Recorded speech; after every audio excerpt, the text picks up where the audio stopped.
Bienvenidos a Únete Podcast, el espacio donde la actualidad, la política, el derecho, la economía y la sociedad colombiana se encuentran para un análisis profundo y esclarecedor. En Únete Podcast reunimos a los mejores expertos en cada uno de los temas que nos afectan día a día, desde la economía y la justicia hasta la cultura y la actualidad social. Te invitamos a que no solo escuches, únete a la actualidad, únete al análisis, únete a la conversación.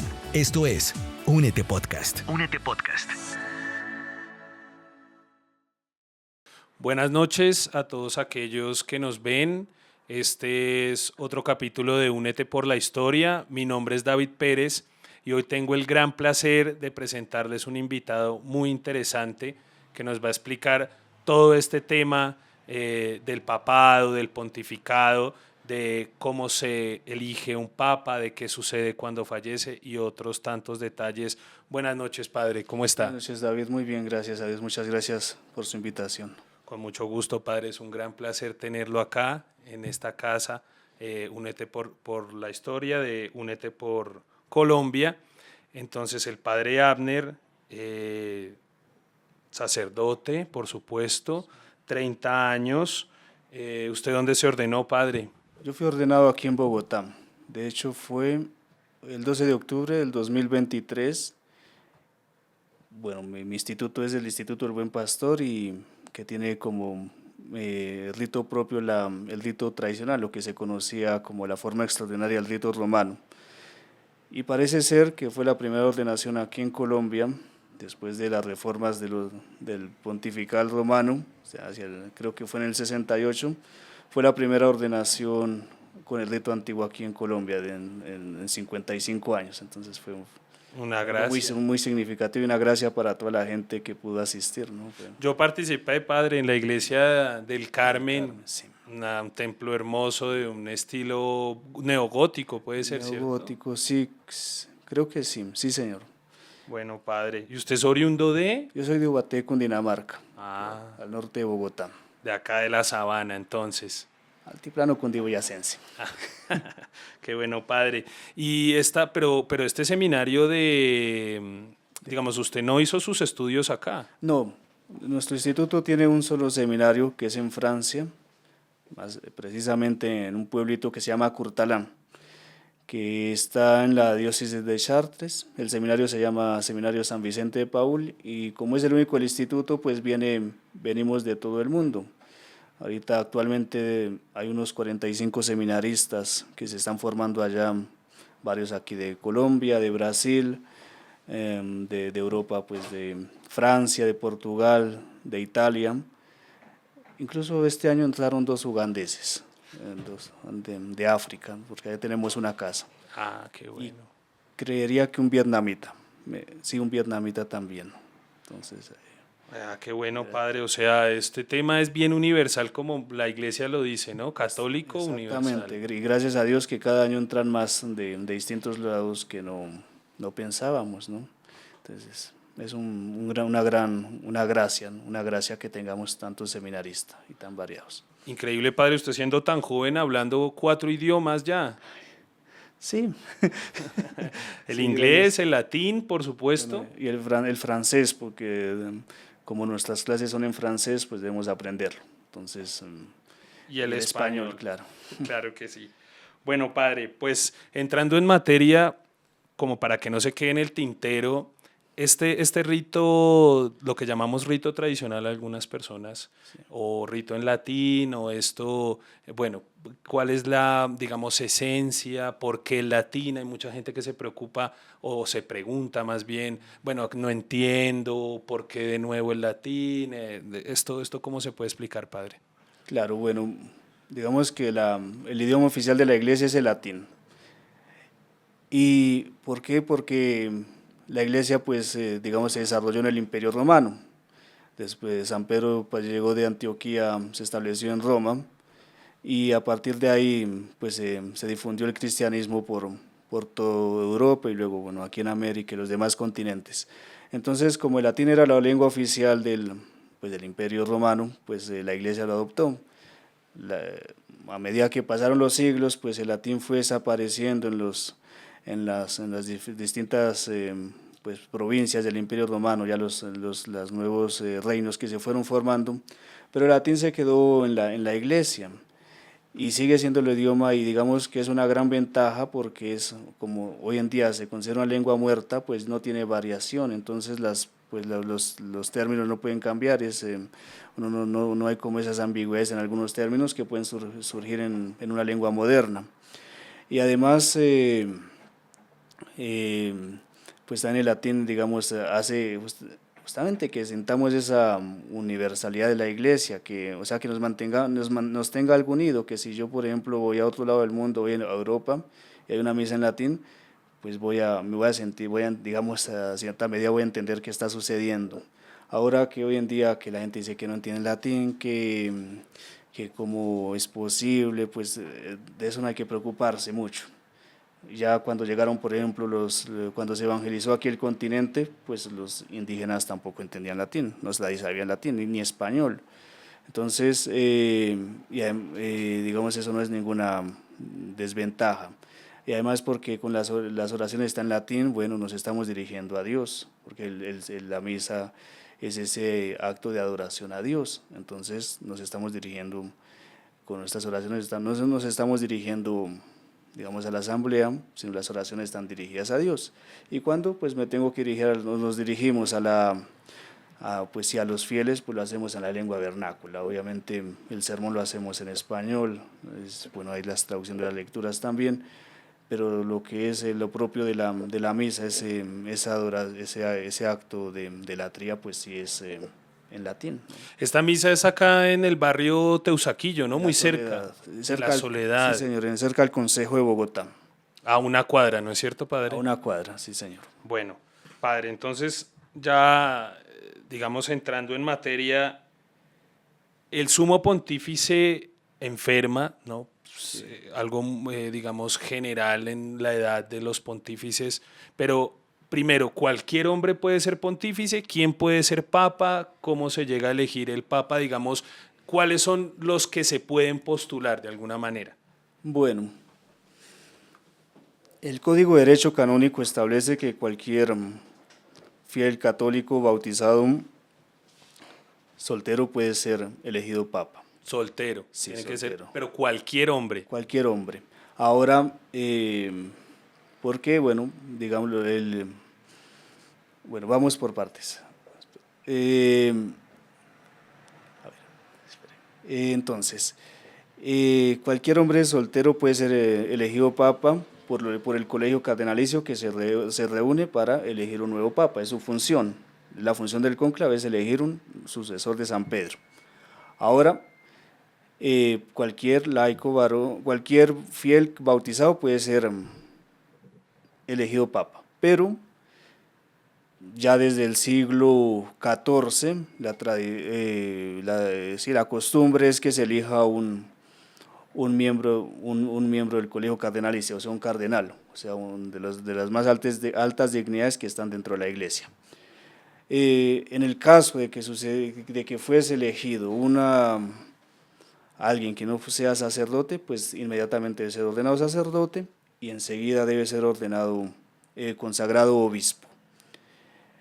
Pero primero diácono, luego sacerdote y luego obispo. Pero es muy raro hoy en día, desde siglo XIV. El siglo XIV es un miembro del colegio cardenalicio, un sacerdote, ¿no? Padre, se habla mucho, o digamos se oye bastante en estas, lo que llamamos cristianos, o para aquellas personas que conocen un poco más, los protestantes, se habla mucho de que empieza a haber papas a partir de que es Constantino emperador. ¿Esto es cierto?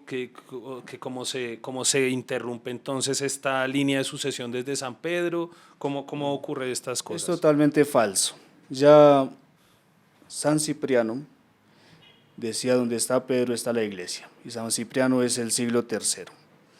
Entonces es una leyenda negra que dicen que Constantino fundó la iglesia. Lo que hizo Constantino fue promulgar este edicto de Milán en el 313, promulgando la libertad religiosa en el imperio. O sea, cesaron las persecuciones porque en esos 3 primeros siglos hubo 10 persecuciones muy sangrientas contra los cristianos, porque los acusaban de ateos, etc. Pero la iglesia la fundó nuestro Señor Jesucristo, lo vemos en Mateo 16:16, que donde le da ese poder a San Pedro, donde le dice: tú eres Pedro y sobre esta piedra edificaré mi iglesia. Y la iglesia católica pues es la única que tiene esas 4 notas que hacen que sea la verdadera iglesia de Jesucristo, que sea una, santa, católica y apostólica. Una, porque hay unidad en la doctrina, unidad en la moral, unidad en las creencias. Es una santa porque su fundador es santo, nuestro Señor Jesucristo, el Hijo de Dios, hecho hombre. Es católica porque quiere decir universal, está en todo el mundo, y apostólica porque viene de los apóstoles, y porque nuestro Señor dejó ese depósito de la fe en los apóstoles y en sus sucesores, que son los obispos, y así ha sido durante 2000 años, se ha transmitido esa fe. Entonces no puede decir que 3 siglos después se fundó la iglesia, no es posible.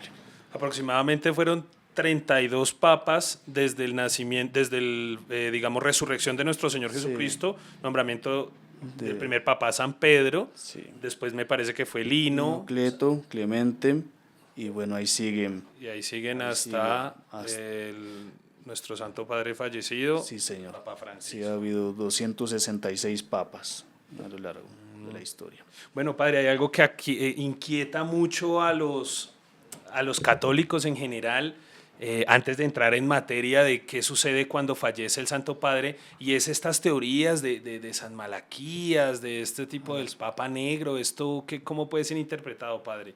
¿Se debe tener en cuenta? No, eso no hay que hacerle mucho, no hay que ponerle mucho cuidado a eso.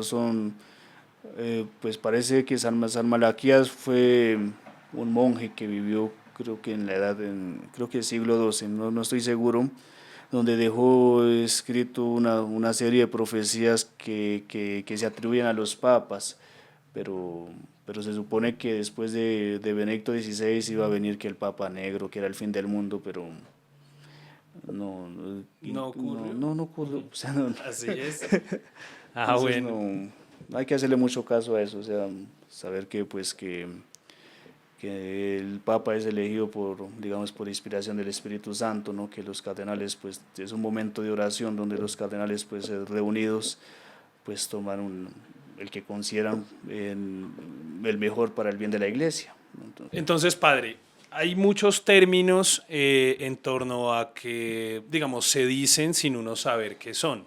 Sí. Por ejemplo, entiendo que cónclave es bajo llave, ¿no? Cónclave viene del latín con llave, ¿no? ¿Por qué? Porque hacia el siglo XIII también, pues los cardenales reunidos no se ponían de acuerdo en escoger a un papa. Y la gente, los fieles cristianos estaban cansados, entonces decidieron de encerrarlos. Y que si pasaban más, no sé cuánto, no me acuerdo exactamente el tiempo, entonces le iban a quitar la comida, que solo les iban a pasar pan y agua. Claro, entonces bajo estas amenazas pues eligieron un nuevo papa. Claro, padre, ¿y este término camarlengo de dónde viene? Camarlengo pues viene también del latín, que es como aquel secretario de la cámara, que etimológicamente, ¿no? Pero en la iglesia pues es el cardenal que queda a cargo pero solo del gobierno de la Santa Sede, mientras elige al nuevo Santo Padre, ¿no? Diferente al secretario de Estado. Sí, el secretario no es Parolín. No. Todos los demás cargos de los cardenales, los prefectos de todos los dicasterios, el secretario de Estado cesan sus funciones cuando muere el Papa, salvo el camarlengo y el penitenciario mayor. De resto, pues el camarlengo pues es el que se encarga del gobierno de la iglesia, hasta que obviamente no se puede tomar ninguna decisión importante, no es el Papa, no solamente es el que se encarga del gobierno, el que certifica la muerte del Papa, el que rompe el anillo del pescador, que es el anillo del Papa, Cada papa tiene su propio anillo. Cada papa tiene su propio anillo y bueno, porque antiguamente pues era su sello, ¿no? Tenían ahí con el que sellaban sus decisiones. Hoy en día pues es algo simbólico pues que determina que el mandato del papa, sí, el gobierno del papa ha finalizado con su muerte. Entonces es el que tiene, digamos, ese gobierno el que se encarga de estas cosas y ya también, bueno, pues es el que también sella los apartamentos papales o en este caso la habitación del papa hasta que haya Entre el nuevo papa. Sí. Y el nuevo papa, o sea, hay muchas habitaciones y el papa escoge su habitación o eso cómo es. Normalmente el Santo Padre vive en los palacios apostólicos que fueron construidos para tal fin. El Papa Francisco excepcionalmente decidió vivir en la Casa Santa Marta, que fue construida por Juan Pablo II, justamente para alojar a los cardenales para el cónclave, porque antiguamente pues ellos no podían salir de la Capilla Sixtina, o sea, era mismo ahí dentro del Palacio Apostólico. Pues claro, ya el número de cardenales iba creciendo, pues sobre todo desde hace 60 años fue creciendo y creciendo, y era incómodo que estuvieran ahí, entonces pues el Papa decidió pues hacer digamos ese hotel, vamos a decir, para los cardenales, pero entonces el Papa decidió pues sí, quedarse ahí, pero normalmente... Eso es diferente a Castel Gandolfo, ¿cierto? No fue solo fuera de Roma, sí señor, era la residencia de verano de los papas, claro, porque Roma... Bueno, para los que han estado en Roma saben que Roma en julio, agosto es insoportable, es muy caliente. Entonces el Papa pasaba sus vacaciones de verano fuera.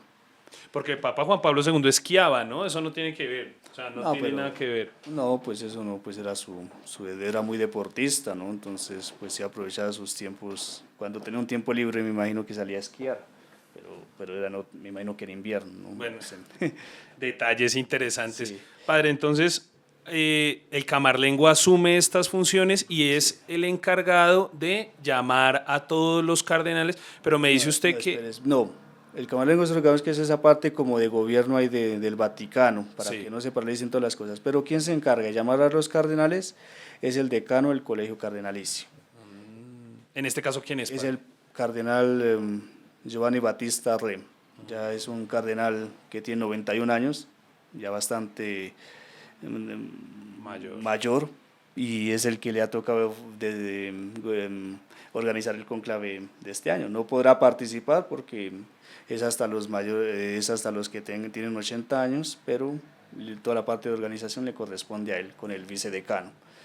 También en este caso tenés el cardenal Sandri, que ya tiene 82, 83 años, entonces tampoco es papable. No.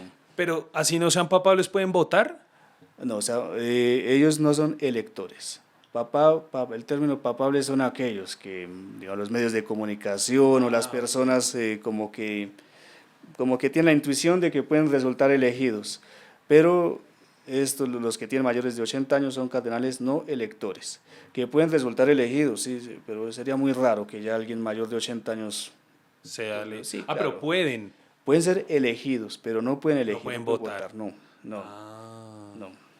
Padre, entonces decían, habían muchos, ahora actualmente hay una cantidad grande de príncipes de la iglesia, que son los cardenales, pero antes, sobre el siglo XVI, ¿cómo era esta cuestión?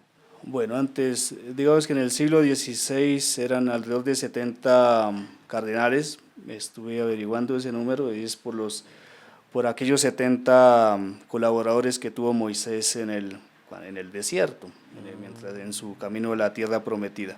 Pero antiguamente, o sea, en los primeros siglos de la iglesia, estaban compuestos por unos 46 cardenales, o sea, es un número muy reducido, porque entre los cardenales también hay una jerarquía. Hay unos cardenales que son cardenales obispos, cardenales presbíteros y cardenales diáconos.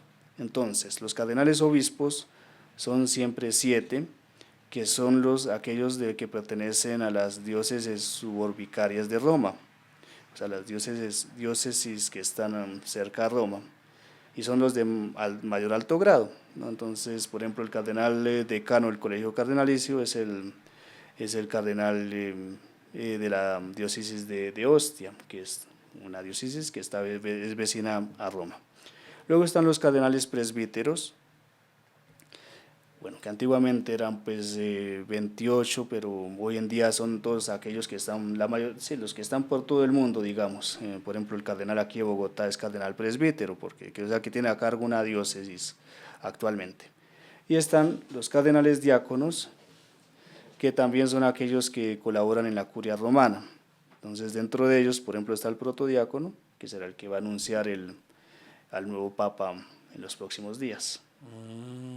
Entonces, ese número ha variado, ¿no? Entonces, digamos, en la edad, digamos, a comienzos de la Edad Media, pues era un número, como le dije, menos de 50, luego hacia el siglo XVI, que resultó que eran 70, y pues obviamente la iglesia también fue expandiéndose, pues se descubrió América, fue expandiéndose también en África. La evangelización en Asia. Exactamente, entonces pues el número fue creciendo, y ya para la época de, pues sobre todo Juan XXIII, aumentó el número del Colegio Cardenalicio. Pablo VI también amplió más y, por ejemplo, determinó que el número de electores era 120 electores, pero bueno, hoy en día, por ejemplo, para este cónclave serán 135 electores y en total son como 225, alrededor de 225 cardenales, entonces vemos que ha aumentado mucho el número de cardenales, ¿no? Gracias a Dios, claro que sí. Sí. Padre, y hoy hemos oído mucho el tema de dicasterio, lo asocio con ministerio, ¿puede ser algo similar en lo temporal? Digamos, sí, señor, más o menos es como se Como divide los ministros del Papa. exactamente como se divide la curia romana, ¿no? Entonces está el dicasterio de la doctrina de la fe, para la evangelización de los pueblos, el del culto divino, está también el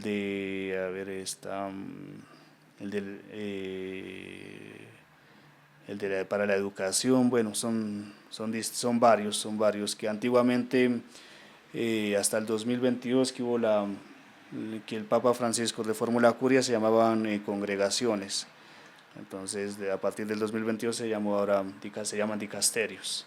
Están también aquellos que son que se encarga de las sociedades de vida apostólica, de los institutos de vida religiosa y sociedades de vida apostólica. Bueno, son varios, sí, no recuerdo ahorita el número exacto. ¿Y el secretario de Estado viene siendo como el secretario de Hacienda, se podría decir? No, digamos, vamos a decir como el primer ministro de aquellos países que tienen, así como que el que se encarga del gobierno del Estado Ciudad Vaticano. Bueno, padre, entonces el Santo Padre fallece, es golpeado con el martillo y a continuación asume, en este caso, el secretario de Estado. No, el secretario de Estado renuncia. Renuncia. Bueno, renuncia no, o sea, cesan sus funciones. Igual que la de los otros, entre comillas, ministros, los otros dicasterios no. Todo cesa, salvo el camarlengo y el penitenciario mayor. Entonces el camarlengo, pues como le decía, se encarga como el gobierno en este tiempo ese vacante, y al mismo tiempo el cardenal decano del Colegio Cardenalicio empieza a convocar a los cardenales que están por todo el mundo, empieza también a organizar las congregaciones, que son como reuniones en las que van estableciendo, por ejemplo, la fecha de inicio del cónclave, donde establecen también a qué horas va a empezar, a qué horas va a ser la misa por leyendo un sumo pontífice, y pues va organizando todo este aspecto. Que es una cuestión logística gigantesca, claro. Traer 132 personas, bueno, digamos, hay viajes, sí, pero son 132 personas que en sus países son sumamente importantes. Claro. Podemos ver acá el cardenal, sí, bueno, es el primado de Colombia y dirige una estructura, por decirlo de alguna palabra, gigantesca, claro, para en este caso 70% de la población en Colombia. Exactamente, ¿no? Y pues también, pues claro que aunque en este caso que el Papa pues sí estaba convaleciente después de su hospitalización, fue digamos un poco sorpresivo que hubiera muerto así de repente, ¿no? Bueno, estaba viejo y estaba enfermo, se veía enfermo, pero bueno, murió, entonces tienen que organizar rápido el viaje, y también ya organizar allá en Roma toda esta cuestión del cónclave, ¿no? La paz y que fuera en Pascua, Y que ¿no? fuera en Pascua y también, bueno, los funerales y todo eso. Bueno, padre, entonces, ¿cuáles serían? Es decir, ¿están entonces reunidos y se eligen 3 o 6 cardenales? 9. 9. 3 escrutadores, 3 digamos enfermeros y 3 revisores. Los escrutadores son aquellos que van a contar en los votos de los Esto a mano. cardenales. Sí, ellos reciben una papeleta y ahí escriben el nombre de aquel candidato que quieran, que les parece mejor. Entonces van y depositan su voto. Están los 3 enfermeros que digamos hacen de veces, pues sí, para que asisten a aquellos que, o bien que están en la casa Santa Marta, que no pueden desplazarse porque están enfermos, o ahí mismo, si No es se el pueden caso, mover. ¿no? Pues no conozco así de los 135, no creo que ninguno esté así, digamos, con limitaciones. Y hay 3 revisores más, que son los que, digamos, revisan que los votos sean de acuerdo al número de los electores, que Duplique. no haya uno de más, uno de menos. Claro. Entonces, pues digamos, y se organizan, digamos, hay esa primera votación. En caso de que no haya algún cardenal, digamos, que tenga los 2 tercios, que son los que se requieren para que sea elegido Papa. Ah, no es la mitad más uno. No, es 2 tercios. Entonces, pues se procede a quemar esos papeles. Y entonces, pues es la famosa fumata negra, que demuestra que no ha sido elegido ningún papa. Y se pasa al día, eso es el primer día. Normalmente el primer día solo hay una votación. Para los siguientes días hay 4 votaciones, en las cuales son 2 en la mañana y 2 en la tarde. Entonces para cada una de ellas pues se determinan otra vez el número de escrutadores, se eligen a los 3 escrutadores, los 3 enfermeros y los 3 revisores. O sea, que van rotando. Entiendo. O sea, no son los mismos. Y así otra vez se hace el mismo proceso, entre cada votación hay pues alguna meditación de algún sacerdote o de algún obispo, pues así digamos, como para ayudarles a reflexionar, ¿no? También Pero que no son electores o dentro de ellos mismos. tengo entendido que no son electores, o sea, se les permite solo para estar ahí en la meditación, en hacer esta meditación, esta pequeña conferencia y luego tienen que salir. O sea, de los 132 son 88. 5. 135. O sea, son un poco más de 80 los votos que debe tener un papa para ser elegido. Claro, yo había leído que más alrededor de 88, 90 por ahí, sí. Claro. Y bueno, después de que se elige el papa, bueno, primero, ¿cuántas veces se vota en el día, no? Por eso, hay 4 votaciones por día. Sí. Entonces, 2 en la mañana y 2 en la tarde. Con lo que fue el Papa Benedicto XVI, con lo que fue el Papa Francisco, al día siguiente que entraron al cónclave ya los habían elegido, o sea, no pasaron al segundo, no pasaron más de 48 horas, apenas 24. Entonces, cuando se llegan a estos 2 tercios, pues se queman los papeles, pero ya últimamente, creo que desde Pablo VI se agregan algunos productos químicos, elementos químicos que hacen que la fumata sea verdaderamente blanca o negra, ¿no? Porque puede a veces, no mentiras, fue desde Juan Pablo II, porque con Juan Pablo I fue un poco confuso, la gente no sabía si era al fin blanca, negra, entonces desde después ya se agregaron algunos elementos químicos, entonces en este caso pues que hacen que la fumata sea blanca. Y desde Benedicto XVI pues también se tocan las campanas de la Basílica de San Pedro como para corroborar que verdaderamente hay papa. Entonces eso, digamos, eso es exteriormente, ¿no? Que se ve la fumata blanca. Adentro el secretario ahí del cónclave, le pregunta al cardenal, como le digo, desde hace bastantes siglos es un cardenal, ¿qué nombre quiere escoger como papa? Entonces dice, me llamaré tal. Puede ser cualquiera, ¿no? Sí, sí, bueno, un nombre católico, ¿no? Por supuesto, por Francisco no se había dado nunca. Francisco nunca, no. No, lo mismo, sí, por ejemplo, Juan Pablo también fue algo muy inédito, fue inédito. Pero bueno, hay otros, Benedicto, pues ha habido 16, Juan 23, Pablo 6, ha habido 6, bueno. Varios, Esteban, León, Pío.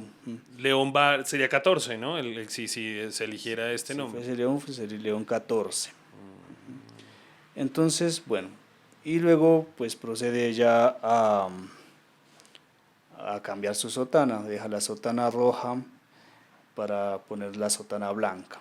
Pero esto es nuevo también, ¿cierto? La sotana blanca viene de San Pío V, que era dominico y no, pues digamos, no cambió su hábito blanco. Y entonces a partir de ahí se siguió esa costumbre de que el nuevo papa elige una sotana blanca. Pero porque los anteriores traían como una capa roja, ¿no? Hasta San No Pío sé. V se quitó la capa roja. O sea, bueno, no, pues hay una capa roja que utilizan, digamos, bueno, siguen utilizando, por ejemplo, hasta Benedicto XVI utilizaba, Juan Pablo II también, Y los zapatos rojos, ¿no? y los zapatos rojos también, que bueno, sí que, digamos, el Papa Francisco nunca utilizó. Son Entonces, como un signo de dignidad, sí, ¿puede ser? claro, de dignidad, ¿no? De su dignidad y, digamos, de ese rojo, ¿no? Que el rojo en la iglesia significa el martirio, ¿no? El de dar la vida por Cristo, como los cardenales también que tienen una sotana roja. Entonces, sí, representa justamente esa dignidad a la que fueron llamados, a la que son elegidos. Y el tema de porque yo he visto, por ejemplo, Pío XII, vi que tenía corona todavía. Sí, era la tierra papal que se utilizó hasta Pablo VI, que, o sea, después, sí, digamos, sí, había esta misa en que eran coronados los papas. El último fue Pablo VI, quien después, él fue elegido en el 63. En el 64 la donó al Museo de Washington, si no me equivoco, a la Catedral de Washington, perdón, en Estados Unidos y digamos que producto de esta donación pues entregó esta plata para los pobres. Ya después Juan Pablo I y a partir de él pues han rechazado la coronación, ahora se llama misa de inauguración del pontificado, entonces solamente el cardenal protodiácono pues les impone el palio, que es como una tira que va aquí en su pecho. Y el pectoral, la cruz pectoral. Bueno, ese es el momento de la elección que cambian la suya por una de oro. Bueno, salvo el Papa Francisco también, que prefirió conservar la que tenía como obispo de Buenos Aires. Entonces, sí, pues era antiguamente había la coronación de los papas que como le digo, hasta Pablo VI se utilizaron. Se utilizó. Y padre, entonces tenemos presente que ya se elige y suena el famosísimo Habemus Papam, Habemus Papam, sí. dicho por el cardenal protodiácono. Protodiácono, sí señor. Y estas palabras son en latín, ¿no? Sí, protodiácono, como quiere decir el primero de los diáconos, el más antiguo de los cardenales diáconos, que como le decía hace un momento, hay esa distinción, esa jerarquía entre los mismos cardenales. Entonces el primero de los diáconos, el primero de los cardenales diáconos es el encargado de anunciar al mundo pues que el Habemus Papam, que es en latín, que quiere decir, bueno, les anuncio una buena noticia, tenemos Papa, el eminentísimo y reverendísimo Señor, y dice el nombre de pila. Allá hasta el momento la gente no reacciona, ¿no? Porque claro, no conoce. Claro, esto no está la expectativa, claro. Cardenal, bueno, y dice el nombre, bueno, ya por el nombre uno más o menos tiene indicios, y luego, bueno, dice cardenal de la Santa Romana Iglesia, el cardenal, y dice el apellido. Claro, entonces ahí uno ya sabe quién fue. Y enseguida dice se ha impuesto como nombre tal, y dice el nombre el nombre que el Papa ha escogido. Que es una cuestión que lleva entonces, se podría decir miles de años, porque la iglesia pues tiene 2030 y 2025, pues. 2020, Porque... sí, pero digamos, sí, claro, digamos que siempre la elección de un papa ha sido un motivo, ¿no?, de mucha expectativa. Bueno, antiguamente era el mismo pueblo que elegían al papa. La gente votaba. No, o sea, por aclamación. Ah, Por aclamación. como concurso de aplausos puede ser. Sí, sí, digamos, por ejemplo, San Gregorio Magno era un monje y la gente le aclamaba como que fuera el papa. O incluso, bueno, en el caso de los obispos también, por ejemplo, San Ambrosio era un catecúmeno y la gente le aclamó como obispo de Milán. En aquel momento. Sí, entonces, claro, entonces, bueno, después ya hacia el siglo XI, pues ya hubo un papa que determinó que solo fueran los cardenales, como para evitar esa presión pues de gente que quizás no quería lo mejor para la iglesia. Claro. Después, bueno, hubo Pero cardenales siempre hubo entonces, padre. cardenales, sí, digamos, eso es en la corte de los obispos, siempre habían como estos colaboradores alrededor suyo. Entonces, bueno, digamos, pues sí, ya a mediados o sea, en la Alta Edad Media, ya lo que es por ahí siglo octavo, ya hay como testimonios de cardenales, ¿no? También ya empiezan y empiezan a tomar como esa relevancia dentro de la iglesia, porque claro, son los colaboradores del obispo de Roma, pues es un gran honor, Dignidad. una gran dignidad. Y bueno, entonces le decía que bueno, hubo luego este momento en que fueron encerrados, donde empiezan el cónclave, bastante ya para determinar, para elegir un papa, ¿no? Y sin embargo, pues después los reyes como que mantenían cierta influencia, que incluso tenían el derecho al veto, ¿no? El último veto fue San Pío X. En el cónclave que fue elegido San Pío X por el emperador Francisco José de Austria, donde vetaba el cardenal Rampolla. Que era el sucesor de Benedicto. No, era León XIII, o sea, León XIII murió y fue elegido San Pío X. Pero al principio quedó Rampolla. O sea, lo vetaron. Lo vetaron. Lo vetaron. El emperador podía vetarlo. Sí. Y San Pío, una de las primeras decisiones que tomó San Pío X, recién fue elegido, fue de eliminar este derecho al veto por parte de los emperadores, justamente para evitar cualquier influencia al exterior. Y ya pues Juan Pablo II en 1996, con la constitución que rige los cónclaves, pues ya determinó que la única manera, pues ratificó esto y confirmó, bueno, que la única manera de elegir al Papa es por el voto secreto. Igual ahorita no hay emperador, ¿no? O sea, No. digamos, si se cediera, ¿quién lo podría vetar? Tal vez el rey de España, no tiene Sí, sentido. no creería. Bueno, padre, vamos a finalizar entonces con algunas preguntitas muy rápidas de datos curiosos.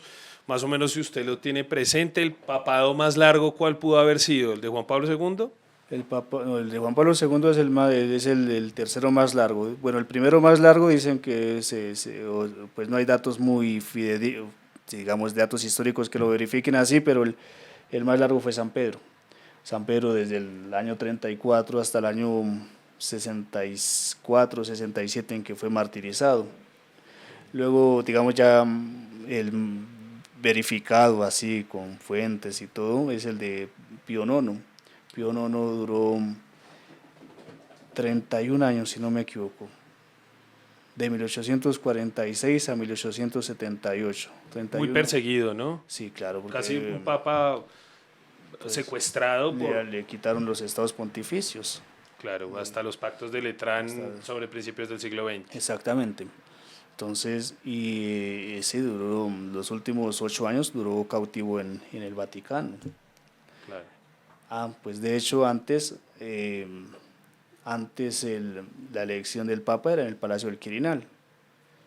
Después, pues como la iglesia lo perdió, pues entonces es en la Capilla Sixtina. Ah, eso fue hasta el siglo XX. Sí, Ah, o sea, antes no se nombraban la Capilla Sixtina. no, porque ¿Y el Palacio del Quirinal dónde es? pues ahí en Roma. Esa es la actual sede de la presidencia de Italia.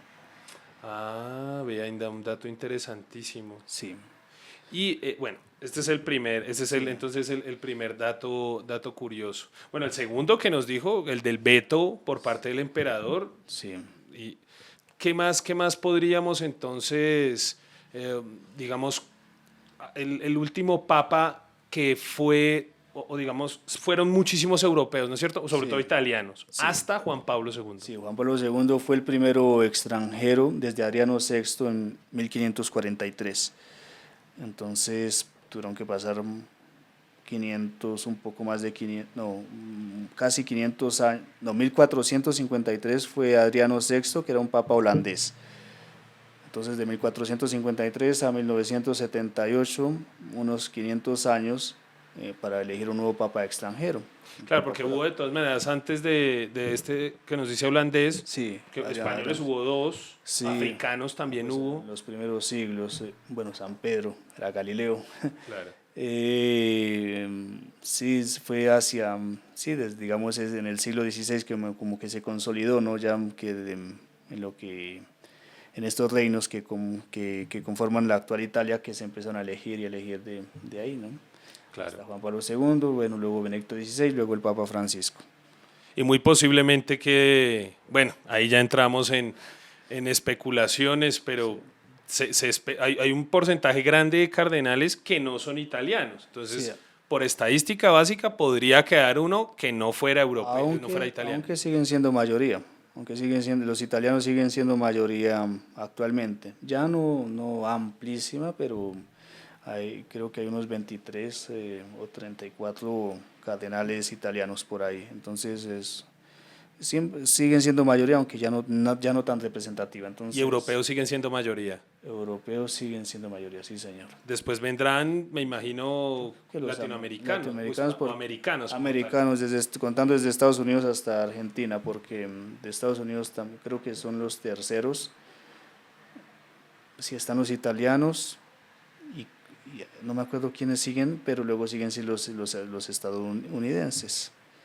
Padre, muchísimas gracias por venir a participar, explicarnos todo esto, que ciertamente es una tradición hermosa, una tradición espectacular, maravillosa de la Santa Iglesia Católica, que como decimos lleva 2000 años, que vale mucho la pena que conozcamos nosotros, pues Sí. los fieles católicos, y para aquellos apasionados de la historia, pues que entiendan cómo se elige uno de los líderes ciertamente más importantes de la actualidad y del mundo en general y de su historia. El Papa siempre ha tenido un papel supremamente relevante en la historia universal. Lo vemos en las noticias, por ejemplo, se muere otra persona y ya, bueno, pasarán la noticia y ya se acabó. En cambio con el Papa pues hay una gran cobertura, ¿no? Transmisión de sus funerales, transmisión de lo que se puede, de lo que sucede antes del cónclave, bueno, la elección, entonces siempre llama la atención de todo el mundo, así sean personas no católicas, pero claro,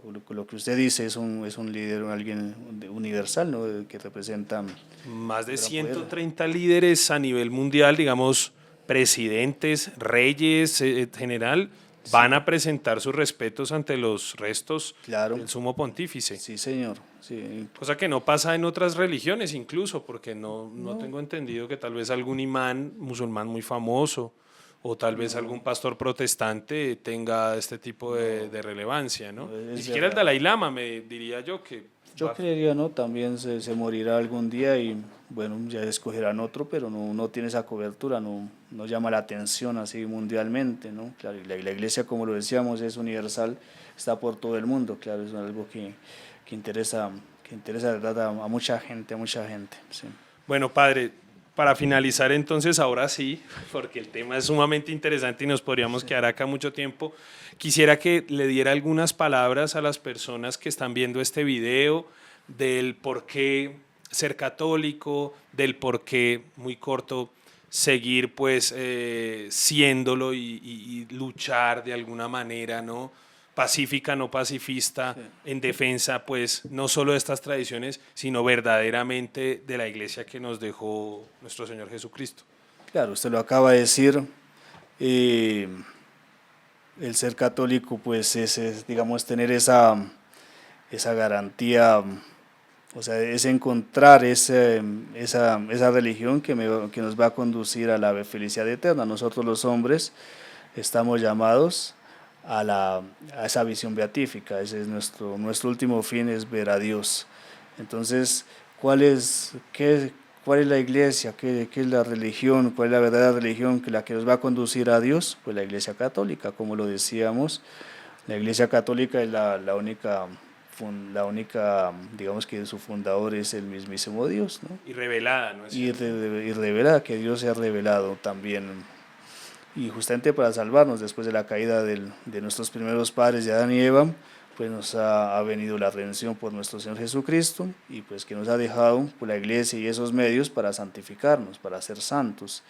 Entonces es ahí en la iglesia que encontramos esos medios, que encontramos, digamos, ese camino certísimo que nos va a conducir al cielo, ¿no? Muchas gracias, Padre. Bueno, un placer tenerlo por acá y bienvenido. Gracias.